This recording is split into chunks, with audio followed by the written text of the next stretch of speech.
Kenapa pejabat kompak mengaku punya barang KW setelah ketahuan hidup mewah? Kita perbincangkan dengan Koordinator Indonesia Corruption Watch (ICW) Agus Sunaryanto. Selamat sore, Mas Agus. Selamat sore Mbak Audrey. Mas Agus, ini kenapa sih para pejabat ini sepertinya kompak ya menyebutkan barang KW pada saat diusut nih punya harta dan juga sorotan gaya hidup mewah? Ya biasalah kalau sudah terdesak ya, sudah diketahui publik bahkan oleh penegak hukum, biasanya rame-rame itu akan berkelit bahwa ini bukan barang saya, bahwa barang saya ini KW, tiruan dan lain-lain. Tapi rasanya nanti kalau sudah diproses penegak hukum, menurut saya memang pembuktiannya nanti di pengadilan ya. Seperti kasus Pak Rafael ini kan sudah dijerat oleh KPK dengan pasal 12B ya, Undang-Undang Tipikor itu terkait dengan gratifikasi. Nah, ini momentum yang pas menurut saya bagi Pak Rafael karena di Undang-Undang Tipikor itu dengan pendekatan gratifikasi ini nanti yang bersangkutan harus membuktikan bahwa apa yang dimiliki, apa yang sudah disita, apa yang ada di laporan LHKPN ataupun yang tidak dilaporkan dalam Oke. LHKPN itu harus dibuktikan bahwa itu memang diperoleh dengan cara-cara yang legal gitu, bukan dari kejahatan korupsi, pencucian uang dan lain-lain. Jadi memang itu diatur. Makanya gratifikasi ini bisa juga disebut juga sudah dengan pasal pembuktian terbalik. Jadi nanti Oke. memang domainnya lebih kepada Pak Rafael ya. Oke, kalau misalnya berbicara tentang tas ya, Mas Agus, ini gimana caranya untuk melacak ini asli atau enggak? Karena kan beda banget harganya. Ya, kalau menurut saya sih mudah saja, tinggal dihubungi vendor yang selama ini atau penjual yang memang punya otoritatif gitu ya, mengeluarkan produk dengan merek-merek tertentu. Kan nanti bisa disampaikan, bisa koordinasi, menurut saya itu hal yang tidak mudah ya, dan rasanya beberapa penjual seperti itu kan bisa juga diakses di luar negeri dan itu bisa dikomunikasikan oleh penegak hukum apakah barang-barang tertentu ini bisa apakah benar atau tidak.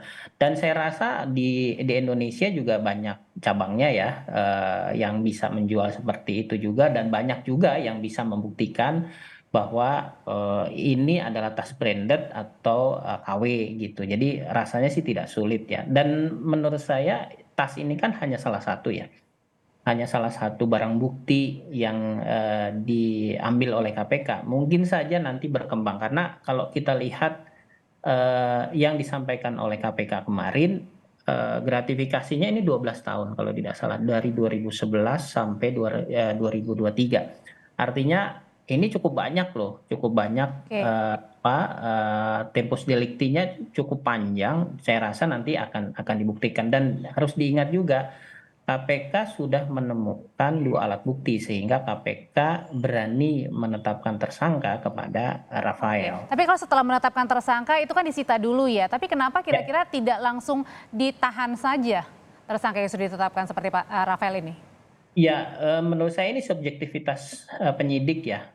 Kalau dianggap yang bersangkutan ini tidak ada potensi untuk melarikan diri dan lain-lain ya, itu tidak perlu ditangkap. Tapi menurut saya penyidik tetap harus mengeluarkan misalnya cegah, misal walaupun yang bersangkutan misalnya menyatakan bahwa saya tidak akan ke luar negeri dan lain-lain, menurut saya tetap harus ada upaya pencegahan atau mitigasi supaya hal-hal menghilangkan barang bukti atau bahkan melarikan ke luar negeri Tapi ada itu potensi juga kan untuk menghilangkan barang bukti untuk ketika menurut Rafael saya tidak tetap ditahan? ya, menurut saya selalu ada potensi itu karena lagi-lagi kan misalnya dia tidak melaporkan harta yang dia simpan di safe deposit box saja itu kan salah satu bukti bahwa dia tidak patuh terhadap LHKPN gitu. Artinya ini sebenarnya ada upaya-upaya untuk menghilangkan, mengaburkan Barang harta yang bukti. dimiliki gitu ya. Jadi menurut saya memang nanti harus dilapis nih dengan pendekatan tidak pidana pencucian uang juga, jangan hanya pasal korupsi atau gratifikasi ini karena bisa saja nanti ada aset-aset yang dikaburkan dan harus diingatkan kemarin kalau tidak salah juga ada informasi bahwa yang bersangkutan bekerja sama dengan konsultan yang kemudian katanya konsultannya itu melarikan ke luar negeri gitu. Jadi hal-hal seperti ini menurut saya memang harus terus dikembangkan karena bisa saja bukan harta-harta yang yang ada di dalam LHKPN atau sementara ini sudah terbukti dia tidak mengaburkan dengan tidak melaporkan di LHKPN, bisa saja ada harta-harta lain gitu yang dia sampai saat ini masih disembunyikan. Dan menurut Mas Agus sendiri tepat ya ketika KPK menetapkan Rafael ini dalam kasus gratifikasi dulu di awal ya? Itu Iya, bisa karena menyebar. ini menurut saya karena gratifikasi itu kan bukan hanya terkait dengan uang, kemudian bukan hanya Pak Rafael saja, karena kalau gratifikasi itu bisa saja penerimaannya lewat istri, lewat Oh, anak, oke. gitu ya. Nah, ini menurut saya satu hal yang menarik, bahwa nanti akan berkembang misalnya ada orang lain, kan juga harus ditelusuri. Misalnya ketika dia sebagai petugas pajak, mitranya atau kliennya siapa saja Baik. waktu itu. Wajib pajaknya yang pernah diperiksa, apakah wajib pajak personal atau wajib pajak perusahaan. Nah, ini kan harus ditelusuri. Sampai dia memiliki jumlah uang yang 56 Baik. miliar misalnya, itu kan luar Oke. biasa menurut saya. Nah, ini yang harus terus ditelusuri oleh KPK. Terima kasih Koordinator ICW Mas Agus Sunaryanto, sehat selalu.